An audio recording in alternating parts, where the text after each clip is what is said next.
morning and welcome to the Morning Expresso by the Indian Express.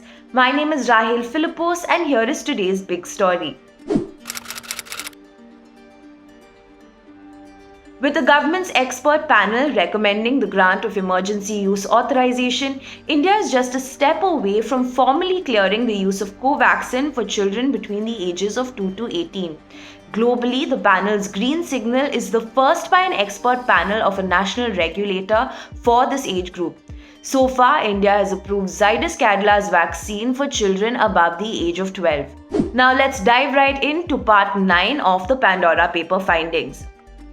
Two former Maharajas of erstwhile princely states figure in the Pandora papers for offshore entities they set up years ago. Both have been categorized as politically exposed persons and had to clarify that their place of residence were their royal palaces, which are currently being run as luxury hotels. And now for our stories from the front page. Christian missionaries are running a campaign for forced conversions in the border areas of Punjab over the past few years, and the Shiromani Gurdwara Parbandhak Committee has launched a drive to counter this, Akal Takht Jathedar Gyani Harpreet Singh said on Tuesday. Orders have been issued by the Jammu and Kashmir administration to ensure that migrant employees need not leave the valley and that whosoever will be absent shall be dealt with as per service rules. The employees who left the valley feeling unsafe after a Sikh school principal and a Kashmiri Hindu teacher were killed last week by terrorists said that the administration was being insensitive.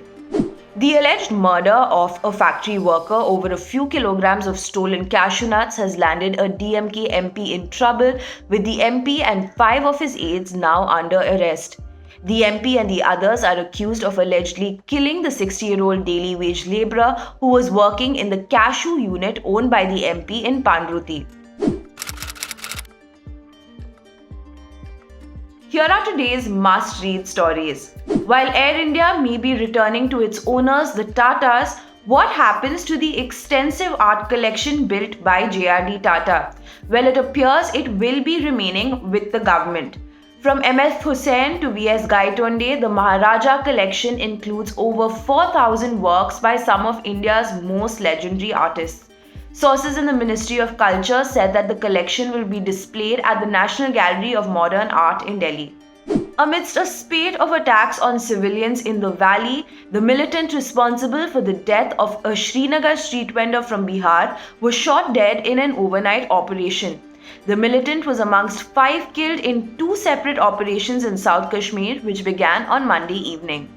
Around 350 people from tribal communities in Chhattisgarh, Sarguja and Korba districts have been walking for the last 9 days to reach the state's capital, Raipur. The 300-kilometer march is being held in protest against coal mining projects and what they allege is illegal land acquisition.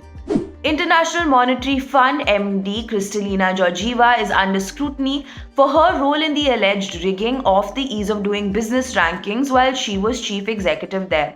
The trouble started in 2018 when Paul Romer, then the chief economist of the World Bank, claimed that the rankings were tweaked for political reasons.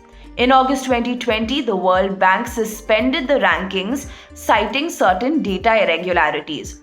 We take a look at the claims as well as some of the findings.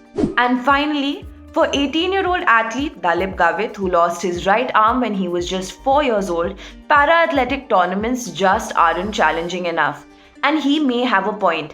At the recent 400-meter nationals in Delhi, Gavit reached the U20 finals, finishing second in his heat. With 4 national-level medals in open competitions, the Maharashtra runner and his coach have big plans for the future. And that's all for today's Morning Expresso. Thank you for watching and don't forget to subscribe for the latest news updates.